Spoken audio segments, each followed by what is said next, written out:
NPR, Bandcamp, The Quietus, KQED Arts, and more besides, including all music, which we worked together for a while. Little while. He can all too easily be found on Twitter and Facebook. He is here with a paper called A Matter of Gender, The Fluid Life of Billy Mackenzie.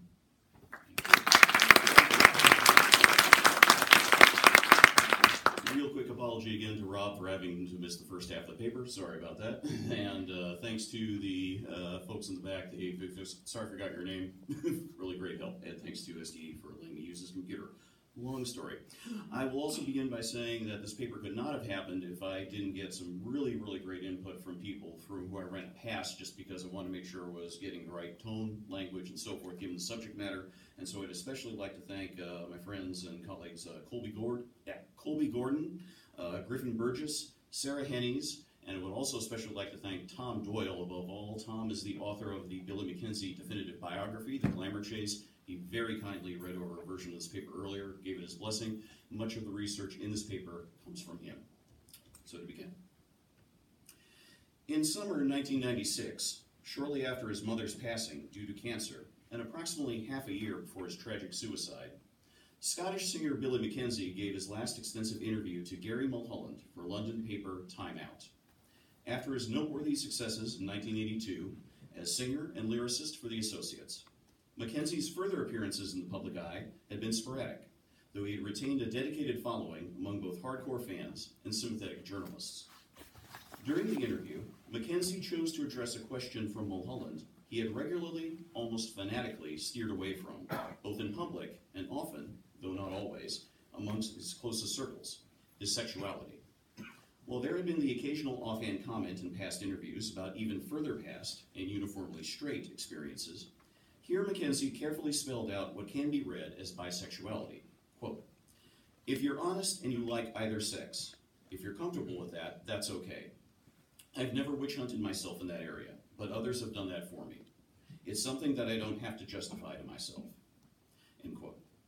But beyond that, Mackenzie further spoke about what's behind someone's gender that appeals to me and what they are in essence, a very individual thing for most people. A theme he had lightly referred to here and there in the past without further explanation. In what would be the final quote in the published interview, he concluded with an even broader statement. "I'm just waiting for the day when we're all what we were intended to be, hermaphrodites." This paper, hopefully beyond being an introduction to the curious about Mackenzie's vivid life and creative successes, touches on an unresolvable issue, Mackenzie's exact sense of sexuality, but also importantly of gender self-identity beyond sexuality. Looking back from our current time, where such questions are now ever more openly talked about, how did he see himself, if in fact he was his own private term for self-description? For convenience, I will use it throughout this presentation. My belief is that no exact answer can be achieved, simply because Mackenzie left no firm clue, or at least none that has yet been made public. But shaded boundaries define his creative life as much as anything else. And in studying what he sought to bring into being musically and what he was comfortable with showing to others about himself, it might give us a greater understanding of his life and work as a whole. By the time Mackenzie was 20 years old in 1977, he'd already lived a life that to most would have seemed plentiful already. Born and raised in a strongly Catholic family in the Scottish city of Dundee, neither a real metropolis nor a rural backwater, and shot through with an air of all too random violence, he'd first found wanderlust early, dropping out of high school, making a random go at living and working, first in London, and then in New Zealand, until he almost drove a bulldozer off a cliff, and later chopping onions at an LA burger joint. Said American trip, and his perceived need to legally stay and try and get a singing career going, also led him to getting married at 17 years old to a family friend over in Las Vegas, a partnership he treated much less seriously than his wife. Within 5 months, he'd returned to Dundee, and in later years he spoke dismissively of both the marriage and his former spouse. This casualness can easily, and understandably, be written off as typical dumb shit dude behavior, as much as youthful impulsiveness gone awry. If the rest of his life had been tinged with that sort of useless machismo, then his would be all too boring a story. But it was the clear opposite instead. Mackenzie frankly spoke about his love-hate relationship with his hometown over the years, where the hate was fully directed not merely at those who crossed his tight-knit family and circle of friends, but also the fact that he had to act the testosterone-addled clod to start with, or so often deal with those who happily lived in such a rut. There was a very aggressive and oppressive attitude towards people like myself. I was getting beaten up too many times, he once said. Further speaking on his fear, he could have ended up dead if he hadn't left Dundee. Alan Rankin, his partner in the original Associates, remembered, "I'd go over to parties in Dundee with him, where there'd be a fight, and Bill would end up lashing out all over the bloody place, but only in a restraining way. He seemed to know what was necessary, but he always said he couldn't stand it." Perhaps further conditioned by his Catholic upbringing as much as a strategic reticence in general, aside from his early marriage and divorce, Mackenzie remained almost totally silent on his youthful affairs of the heart in later years. He once spoke of cabaret-esque relationships, referring to the famed Sondheim musical and film about non-binary romances in pre-Nazi Berlin. But his most detailed story lay in the claim that a later associate song, Fever, was inspired by an early teen affair with a female prostitute 8 years older. Both of these situations and others he described could well be real, but there's an almost unanimous agreement from those who knew him that he favored wind-ups and unprovable stories in general, especially when asked about lyrical meaning. Given that so often Mackenzie's lyrics are, if not necessarily nonsensical, then often deeply cryptic or imaginative, sketches of situations or characters or free-floating states of mind than anything specific or concrete, those moments that are more direct take on a certain resonance. It's still best to be careful, since mistaking directness for true biography remains a common way to trip oneself up for anyone trying to explain an artist, especially someone as playfully guarded as Mackenzie was. Still, it's worth noting that on the first Associates album, 1980's The Affectionate Punch, 2 songs grappled not merely with sexual identity, but more specifically gender identity, something that appears to have been a quiet driving force in his own self-perception. A, which rather whimsically includes nearly the entire alphabet in its lyrics, breaks off towards the end of its initial recitation to discuss the remaining letters, especially Z, or in its common British form, Z. Z is the masculine letter, sings Mackenzie with bold exuberance, having already claimed it to be the black sheep of the alphabet. Randomly fun enough, except Mackenzie then adds, quote, "I've known Zs who've only taken Bs to bed. They said that Gs couldn't scorch their sweaters." It's a fairly obvious boys and girls distinction being raised, and if anything appears to be explicitly homosexual. But then again, if Zs are the masculine type, why are they different from the Bs? Meanwhile, A Matter of Gender is even more focused thanks to the title alone. The song appears to be about an affair with a Marguerite, a name apparently chosen just for its sound as much as anything else. And while it's logical enough to take it as a guy pining for, caught in a romantic situation with a woman song, since that's so often the case, there's no reason why it couldn't necessarily be a woman singing to a woman, or a man singing to someone with a coded female name, or something else again. There's not necessarily any clue either way throughout, but Mackenzie has arguably opened up a state of play that makes the song's sweeping chorus all the more suggestive. Oops, sorry. Oop.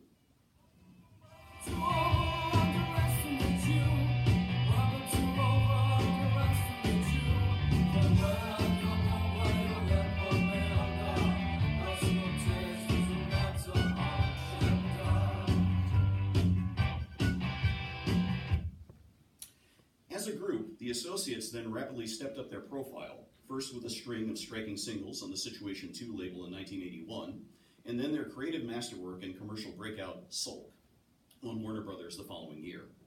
Mackenzie dealt with growing fame with engaging hilarity and an increasingly honed ability to dissemble or steer clear of questions that might have cut too close for him.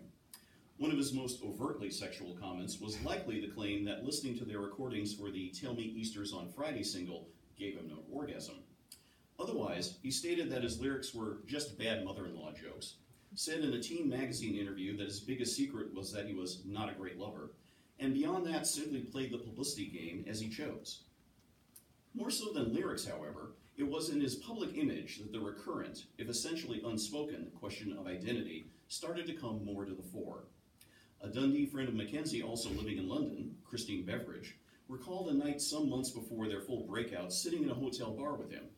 Mackenzie had borrowed her clothes and makeup to cock a snook at said hotel's management, Beveridge then adding, but he didn't go all the way, he still had the stubble on at the same time.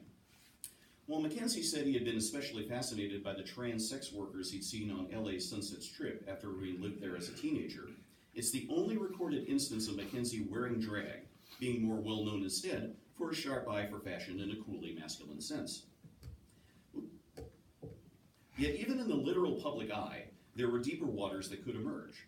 One of their Top of the Pops appearances for Club Country featured what Tom Doyle in his book has termed Street Fighter Camp, a knowing caricature of the kind of tough that Mackenzie knew and loathed in a D&D context, masculinity as mockery, and note the artful bruise on the cheek. But it was the frankly sexualized single cover of 18-Karat Love Affair that pushed it to the limit. While there was at least one other later photo shoot for a smash hits piece that he appeared in shirtless, this was Mackenzie's only photo appearance where he not only was shown without a shirt, but in fact stark naked. Arms splayed out as he lies on a marble floor, eyes closed, covered in jewels dumped on him by a fully dressed woman, it suggests submission, even sacrifice, as well as the subtext of being the bottom in several senses, and possibly further secrets. That it's matched with one of his most exuberant vocal performances makes for a perfect contrast.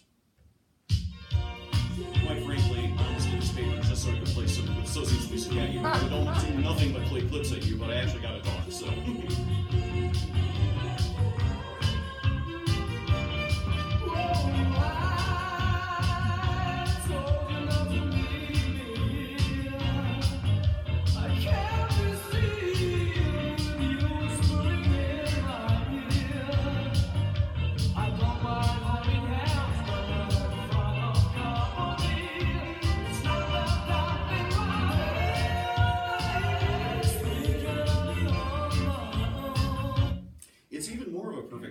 Because it's apparently about a conventional enough subject, a love affair that will ruin an engagement, with threats of rings being thrown back in the singer's face and accusations about mysterious lipstick marks. Then again, the jilted party is the sole gender-identified figure in the song. The other person involved in this affair, just baby. And at one point, Billy, as narrator, says, "I don't know which side I'm on, but my friend John says not to care." Rather broad-minded all around. Secondary Associates member Martha Ladley, speaking more about this time after Mackenzie's death, took the broad view of sexuality as distinct from gender in explaining his appeal. Quote, "His whole expression of himself was sexual, and I think that was incredibly magnetic for girls and for boys. He was kind of omnisexual. He didn't just see sexuality in people, he saw it in situations and all things, really." Unquote. Exactly how he acted on this in the full flush of fame, or the period thereafter, however, means running up into the blank wall that he guarded zealously, and which is held essentially to this day. There is no tell-all about Mackenzie, not even the slight sense that he had any real romantic partner of any sort, not even, bluntly put, a regular fuck buddy. That because, for lack of any other way to put it, he made sure that there was nothing anyone was able to tell. The one still only rumored exception appears to be, of all people, one Stephen Patrick Morrissey, who allegedly wrote the Smiths song, "William, It Was Really Nothing," about him after a supposed brief affair. It's worth noting that in later years, Mackenzie gently addressed the rumor with his song, "Stephen, You're Still Really Something." There are innumerable stories in Doyle's biography, ranging from Mackenzie's bandmate Rankin to label reps to nearly all of his other studio collaborators, where Mackenzie ducks out of recording sessions, catches up with people later after days away, drops hints but no more.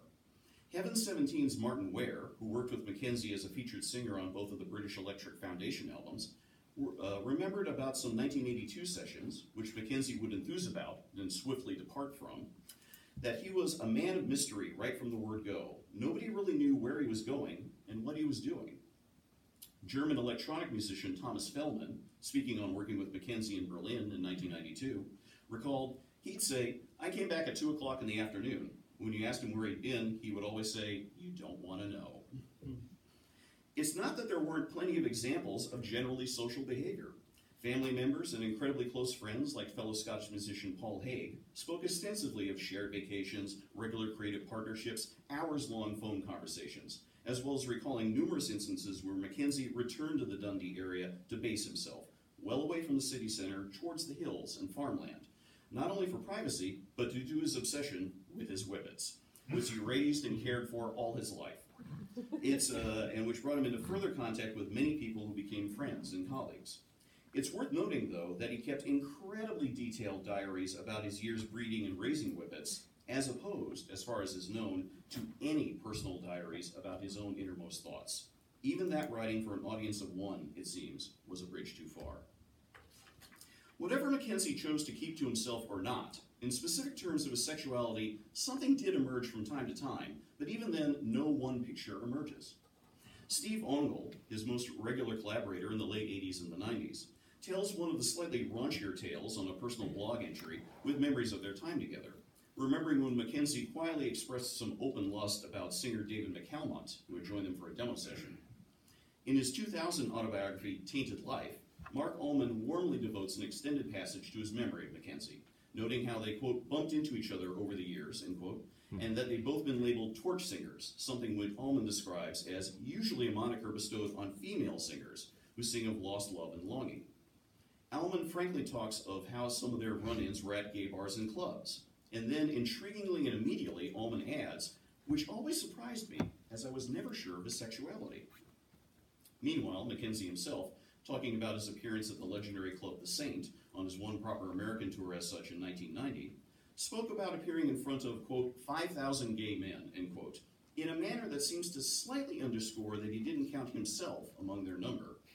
He also added that he was unable to perform until a winged angel figure above him with, quote, its wee nummy looking, extended, end quote, was discreetly hidden. Of course,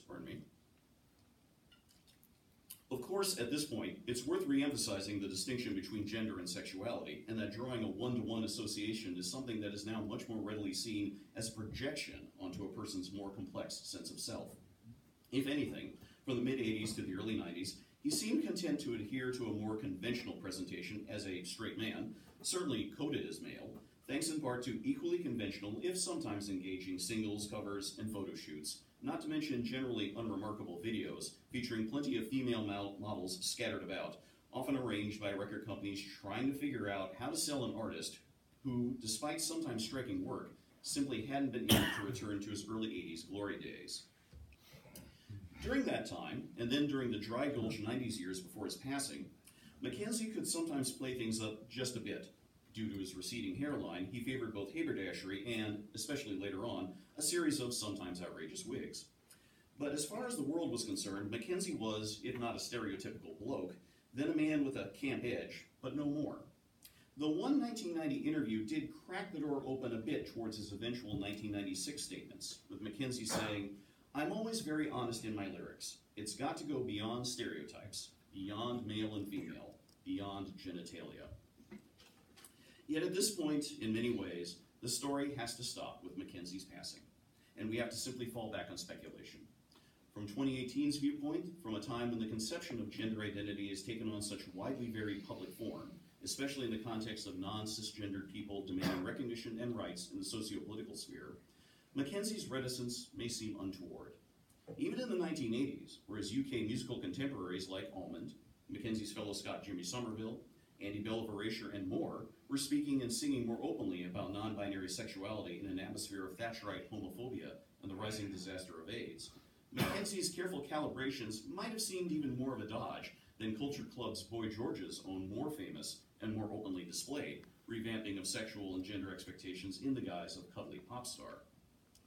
But if the present time has shown anything, it's that people find their moments, and that the path towards identification and public discussion of gendered self does not follow a set schedule, nor is subject to the demands of others.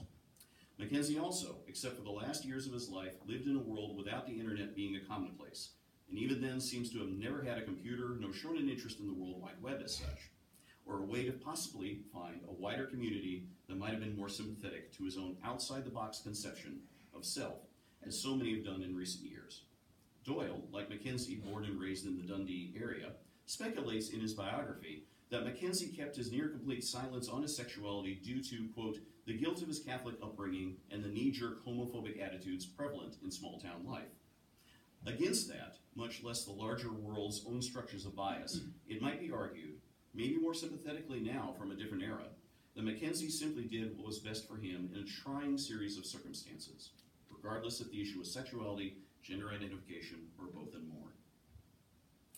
If there is any signpost for Mackenzie and that matter of gender in song towards the end of his days, then like that earlier song, it's perhaps most readily seen in something with the word in the title, and similarly suggestive of ambiguity.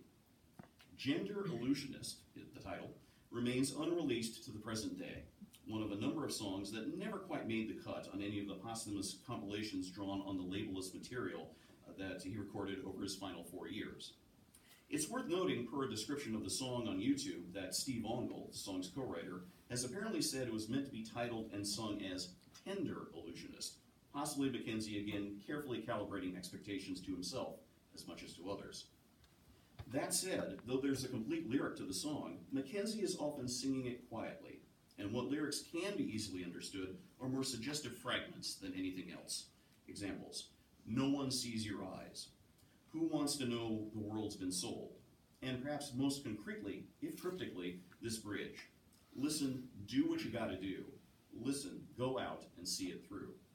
Again, lyrics are not biography. There's no exact sense that the figure being addressed is someone outside himself, himself to himself, or something more. This could have been a light indulgence rather than a heavy pronouncement. It's simply another question mark, a sign of something that ultimately could or should never be summed up simply, much like Mackenzie himself. To conclude on this note would perhaps be a little too glib, so I'd like to end with a demonstration to show just how sensitive and wide-reaching Mackenzie's performative and emotional range was, and how his vision could indeed cross genders. Wild as the Wind has been recorded any number of times, but two of the most famed are Nina Simone's intensely personal performances and, inspired by her, David Bowie's own reading on Station to Station. Perhaps a little surprised that Mackenzie, as much a child of Bowie's own gender plasticity as any singer of his generation, there we go. Backing up. Perhaps a little surprised that Mackenzie, as much a child of Bowie's own gender plasticity as any singer of his generation, but also equally enthralled with earlier inspirations like Simone, did his own version. And if you needed proof of his skill, what am I getting? I'm back. If you needed proof of his skill, don't you know your life?